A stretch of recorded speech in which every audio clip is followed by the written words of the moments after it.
हाय दोस्तों, कैसे हैं आप सभी। मैं डॉक्टर अनव्यास फिर से अपने यूट्यूब चैनल पर आप सभी का स्वागत कर रहा हूं और आशा कर रहा हूं सभी ठीक है, मस्त एंजॉय कर रहे हैं।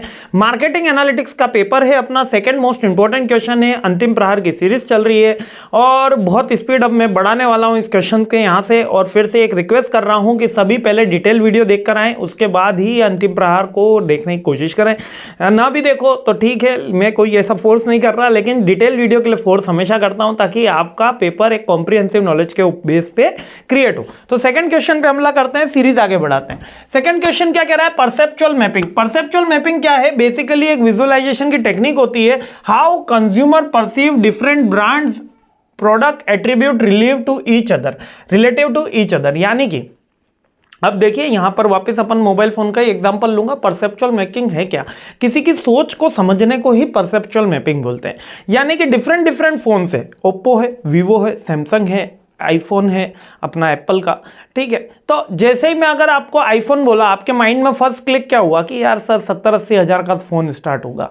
और जैसे ही मैं ओप्पो वीवो बोला, आपने क्या सोचा? अरे 8-10 हज़ार में अच्छा 5G फोन अपन को स्टार्टिंग रेंज में मिल जाएगा, है ना। अगर मैं जैसे ही बोलूंगा सोनी, तो सोनी के प्राइम में आपके दिमाग में क्या आएगा कि अरे कैमरा क्वालिटी बहुत बढ़िया होगी, है ना। तो ये क्या होता है? ये ब्रांड इमेज होती है। यही होता है परसेप्चुअल मैपिंग। इसके अंदर हम परसेप्शन कैप्चर करते हैं कि किसी भी सिमिलर कैटेगरी के प्रोडक्ट के अंदर, याद रखना, सिमिलर कैटेगरी के प्रोडक्ट के अंदर कंज्यूमर का माइंडसेट उस पर्टिकुलर ब्रांड के लिए क्या कहना चाह रहा है।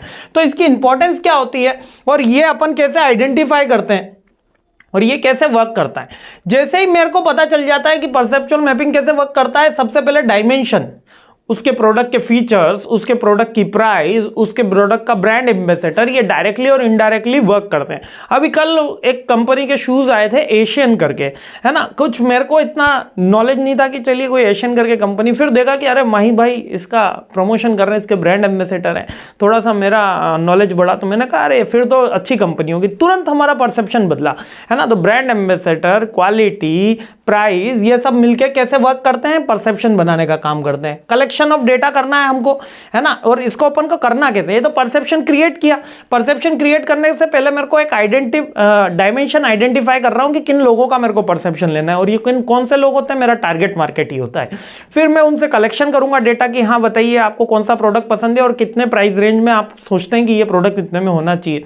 एक बेला वीटा करके कॉफी आती है, वो कॉफी का जब भी आप ऐड देखोगे ना, तो कॉफी पीने के बाद पूछा जाता है कि आपको क्या लगता है ये कॉफी कितने का? बेला वीटा का शायद परफ्यूम है ना, बेला वीटा कुछ परफ्यूम है या कॉफ़ी, ऐसा ही कुछ है सेम, है ना। आप चेक करिएगा उसके ऐड में। मैंने एक बात नोट करी है क्या, कि वो परसेप्चुअल मैपिंग कर रहे हैं। वो क्या कर रहे हैं कि आप पहले प्राइस लेते हैं कि अच्छा ये कॉफ़ी है, ये परफ्यूम है, ये आप बताइए कि बेला वीटा के शायद परफ्यूम ही है, हाँ बेला वीटा के परफ्यूम है, आप ये बताइए कि कितने की कॉस्ट होनी चाहिए। तो वो बोलेगा 10,000, 20,000, 15,000, और वो कहेगा नहीं ये तो काफ़ी सस्ता है।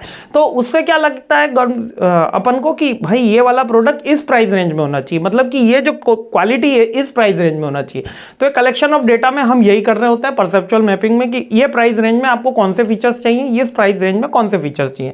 इसके बाद अपन उन डेटा को क्या करते हैं, स्केल और मेजर करते हैं और उससे प्लॉटिंग करते हैं, उस डेटा का एनालिसिस बेसिकली, है ना। और फिर उस एनालिसिस करने के बाद अपन रिजल्ट बताएंगे और पोजीशनिंग स्ट्रेटेजी डेवलप करेंगे। जब मेरे को ये पता चल गया कि कोई, अगर अपन कह देते हैं कि भैया 100 मेगापिक्सल का कैमरा, कितने 100 मेगापिक्सल का कैमरा, तो अपन क्या सोचेंगे, अरे 25 हज़ार का तो फोन होगा ही होगा, है ना। यानी पोजीशनिंग।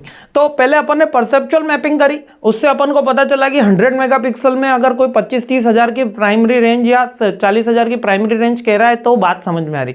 और उसी से अपन पोजिशनिंग ट्रैक करेंगे और उसी से ही कस्टमर को अपन अपनी प्राइसिंग स्ट्रेटेजी भी फोकस करेंगे। अब इसका कैसा टाइप से परसेप्चुअल मैप्स कैसे कर सकते हैं? एक तो सिंपल हो सकता है कि एक ही पॉइंट के ऊपर परसेप्शन कर लें, प्राइस के ऊपर, क्वालिटी के ऊपर, या वेरियस पॉइंट्स पे करें तो मल्टी परसेप्चुअल हो जाएगा, है ना। और थर्ड होता है प्रेफरेंस मैप्स। प्रेफरेंस मैप्स की एमबीए के स्टूडेंट ये मोस्टली लाइक करते हैं, बीबीए के स्टूडेंट ये मोस्टली लाइक करते हैं, कॉमर्स के स्टूडेंट ये मोस्टली लाइक करते हैं, इंजीनियरिंग के स्टूडेंट ये मोस्टली लाइक करते हैं। ये उनके अकॉर्डिंग कि कौन से प्रेफरेंस के अकॉर्डिंग किसी स्ट्रीम को अगर अपन ने कर लिया है और उसके अकॉर्डिंग अपन उसका जो परसेप्शन ले रहे हैं, परसेप्चुअल मैपिंग कर रहे हैं, तो वो प्रेफरेंस मैप्स हो गया, ठीक है। अब बेनिफिट क्या होने वाला है इसका? बेनिफिट ये होता है कि एक विजुअल रिप्रेजेंटेशन अपन को मिल जाएगा, ग्राफ डायग्राम चार्ट्स के थ्रू अपन ये बता पाएंगे। इससे अपन ये भी आइडेंटिफाई कर पाएंगे कि क्या हमको मार्केट में डिफरेंट करना है और कैसे अपॉर्चुनिटी अपन क्रिएट करेंगे, है ना। और टारगेट मार्केट को अपन हेल्प कर पाएंगे, और कंज्यूमर का परसेप्शन चेंज होता है टाइम टू टाइम, और उसको भी अपन कैप्चर कर पाएंगे अगर अपन परसेप्शन मैपिंग कर रहे हैं। जैसे कि आप परसेप्शन मैपिंग क्या है, अब देखो परसेप्शन मैपिंग वापिस से वही अपना पुष्पा वाला एग्जांपल ले लेते हैं कि पहले क्या था। पहले ये था कि जो आइडियल कौन होता था, आइडियल वो होता था जो इंस्पेक्टर बनेगा शहंशाह पिक्चर में, है ना, जो कानून का रखवाला होगा। त्रिदेव मूवी के अंदर त्रिशूल त्रिदेव इस तरीके की मूवी आपने देखी होगी, जो कानून का रखवाला होगा, इंस्पेक्टर होगा, वो कानून के लिए सबसे लड़ाई करेगा। अब क्या होता है, अब परसेप्शन चेंज हो गया ऑडियंस का। अब जो जितना बड़ा क्रिमिनल है वो उतना बड़ा आइडियल है, जो जितना बड़ा क्रिमिनल है उतना बड़ा आइडियल है। अगर कानून का रखवाला उसको बोला जाए, या आप कह सकते हो इंस्पेक्टर या पुलिस डिपार्टमेंट की बात करी जाए, तो क्या हो गया, परसेप्शन चेंज हो गया। उनको जोकर की बात करी गई जो पिक्चर की तरफ आइडियोलॉजी बता रहा है, तो परसेप्शन कंज्यूमर का चेंज हो रहा है। तो अब उसी परसेप्शन को मैप करके अपन अपने प्रोडक्ट को सेल कर सकते हैं। Getting my point? यानी पहले प्रोडक्ट की वैरायटी अलग थी, अब प्रोडक्ट की वैरायटी अलग रखनी पड़ेगी, है ना। तो आगे बढ़ते हैं, क्योंकि अब ऑनलाइन टारगेट एरिया हो रहा है ना। तो अब अपने पास रिमोट में आ रहे हैं। अब पहले स्टूडेंट हो रहे थे कि 5-5 बुक्स लेके एक साथ पढ़ रहे थे जब हमारी एमबीए चल रही थी। आज बच्चे हो रहे हैं जो अंतिम प्रहार पे ज़्यादा फोकस कर रहे हैं। तो हमारा परसेप्चुअल टारगेटिंग चेंज हो गया। क्यों? क्योंकि बहुत सी चीज़ें ऐसी हैं जो एक बुक के अंदर कॉम्प्रिहेंसिव बच्चों को नहीं मिल पाती। ठीक है, तो ये आगे और डिस्कस करते रहेंगे। आप परसेप्चुअल की मार्केट जो मैपिंग है, इसका मीनिंग, इसके बेनिफिट, इसके टाइप्स अच्छे से देख के जाना, है ना। एक थोड़ा हटके क्वेश्चन है, लेकिन थोड़ा इन ऑड बार बार रहा ये एग्जाम में, मतलब एक साल आया एक साल नहीं आया। आगे बढ़ते हैं, सीरीज आगे बढ़ाते हैं। जय हिंद।